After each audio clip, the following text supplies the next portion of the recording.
menyaksikan kesaksian saya waktu saya pulang cuti kemarin 2 minggu. Gimana saya diasingkan oleh keluarga. Menyaksikan sih. Dari senangnya dulu saya bisa pulang, dan di pulangnya itu saya bisa melihat, oh ternyata di Indo itu seperti ini gitu. Terus dari kesedihan sih, bukan kesedihan tapi gimana ya, yes, kayak gitu aja. Berawal dari 2 hari setelah aku pulang, kan banyak orang datang ke rumahku untuk jenguk aku gitu ceritanya. Kemudian ya karena saya di sini sering ibu ditanya, kalau di sana libur hari apa, hari Minggu, kalau libur biasa kemana gitu. Ya sama Dek Elo aku bilang tuh, Dek Elo, iya itu kamu berarti ke gereja, iya aku bilang kayak gitu. Terus orang tua saya kayak gimana gitu, nggak suka gitu. Terus sorenya aku dibilang sama ibu saya, Mbok yo kalau ada tamu atau saudara yang jenguk atau tetangga, jangan bilang kalau kamu itu udah masuk Kristen gitu. Jangan bilang kalau kamu gimana ya tentang agamamu, tentang imanmu kayak gitu. Terus aku ingat firman Tuhan yang berbunyi, jikalau aku tidak mau mengakui Tuhan di hadapan Tuhan, maka Tuhan juga akan malu mengakui aku di hadapan malaikatnya. Terus aku bilang sama makku lah, sama ibu, aku bilang gini, yo sepunter garis bahasa Jawa saya.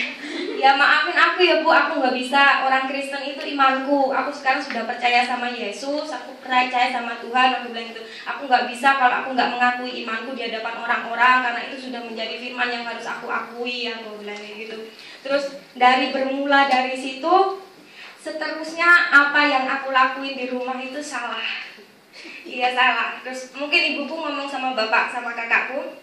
Habis itu besoknya aku didudukin di ruang tamu, ibu ngomongin, sudah tahu ibumu baru aja sakit mau mati gitu, karena mikir kamu malah ngomong kayak gitu sama ibumu. Dibilang aku yang nggak sopan lah, aku yang nentang lah, aku anak yang nggak berbakti sama orang tua loh. Terus aku bilang ya aku emosi juga gitu ya, tapi aku tetap diem, biarpun hatiku dongkol, tapi aku tetap diem aja. Aku cuma berdoa, Tuhan beri aku gimana aku harus berkata, tapi Tuhan, aku diam, tertanya aku cuma diem aja. Terus sampai kakakku bilang, kamu sekarang jadi Kristen karena di sana teman-temannya Kristen. Coba kalau kamu di sana teman-temannya Hindu atau Buddha atau Islam lagi, kamu pasti akan jadi Hindu, jadi Buddha, jadi Islam. Terus aku tetap diam aja duduk, aku tetap diam. Bapakku juga masih ngomong, kita nggak tahu ngomong apa, nggak peduli. Terus habis itu kakakku sampai bilang, orang Yesus itu lo manusia, dia lo disalib, dia lo dipenteng, itu tahu dipenteng kan? Dia lo sampai dibilang, oh Tuhan lo dipenteng kayak iso nyelametnya dewe. Dan di situ kok aku gendubok gitu loh. Aku diem, aku kan Tuhan aja waktu gitu kan juga diem, tapi aku membela Tuhan gitu. Tuh itu Tuhan Yesus itu lo mati gara-gara aku bilang gitu, karena dosa aku dia kayak gitu. Dia lo gak berdosa apa-apa. Orang dia Al-Quran juga mengakui bahwa Isa fa'inahu rohullah wa kalimatuh, aku bilang kayak gitu. Isa itu roh Allah dan kalimat Allah. Roh Allah itu siapa? Roh Allah ya Tuhan, di kalimat itu firman yang jadi manusia, aku bilang kayak gitu. Habis itu kakakku tambah meloncat gitu, tambah panas gitu, tambah marah-marah. Dari situ selama 2 minggu aku di rumah itu aku nggak disapa. Kalau aku ke belakang, kakakku di belakang juga nggak noleh, nggak apa. Aku tetap tanya kak, aku bilang mas, aku bilang gitu. Terus mam gerung. Terus sempat waktu suaminya Dek Elok datang ke rumahku, ibuku tak bilangin, Dek Catur datang bu, aku bilang gitu. Terus ibuku, bah, nggak mau nemuin, gah. Jadi ya di situ sampai aku gimana ya. Habis itu kakakku waktu belum masih dalam percakapan itu, kakakku bilang kayak gini waktu bapak sudah bapakku bilang sudah nggak usah ngomong lagi, ntar malah jadi berantem. Tapi kakakku memang ngajak berantem gitu. Terus akhirnya bapakku pergi, kakakku bilang sekarang terserah kamu mau pulang terserah kamu, nggak mau ngasih kabar terserah kamu, nggak mau pulang terserah kamu. Sekarang keluarga sudah bebasin kamu. Dari situ hatiku sakit banget, mana ada seorang kakak ngomong kayak gitu ke orang tua, ke adiknya gitu. Terus waktu aku mau pulang, ibuku lagi tidur di kamar, aku peluk ibuku, aku tanya, Bu, ya sebelumnya aku minta maaf, aku bilang kayak gitu. Aku tanya, apa benar yang diomongin Mas? kalau kalian semua sudah nggak mau respon aku lagi. Terus ibuku bilang, kalau kamu masih kayak gitu ya kita nggak mau respon kamu lagi kayak gitu. Terus aku tanya lagi, bener Bu kamu ngomong kayak gitu? Iya, semua keluarga sudah tahu kayak gitu. Habis itu ya sudah, aku cuma tanya penjelasannya itu doang. Terus aku ya sepanjang balik ke Hongkong, sepanjang 2 minggu di rumah itu nggak ada hari tanpa menangis. Nggak ada hari tanpa menangis. Aku 7 tahun nggak pulang ya, 7 tahun nggak pulang. Uang ya aku kirim. Terus aku pengen pulang itu bareng-bareng keluarga itu senang-senang.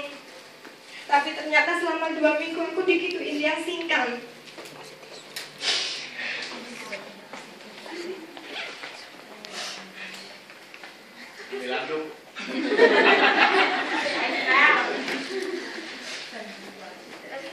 Habis diasingkan, terus aku berdoa sama Tuhan. Tuhan, memang ini jalanmu, aku yakin. Dan apa yang aku katakan dan apa yang aku perbuat di rumah ini tidak akan kembali sia-sia. Aku bilang gitu. Sempat aku malam-malam gak bisa tidur. Aku ke belakang ada bapak. Nah di situ aku habis dari kamar mandi, bapakku manggil aku. Nah di situ puji Tuhan, kayak pakai aku gitu, nggak tahu gimana caranya. Akhirnya aku bisa kasih mengerti siapa itu Yesus. Tapi bapakku kan orang Kejawen, jadi nggak tahu siapa itu Isa, nggak tahu siapa itu Musa, nggak tahu siapa itu. Jadi aku bingung ngomongnya gimana.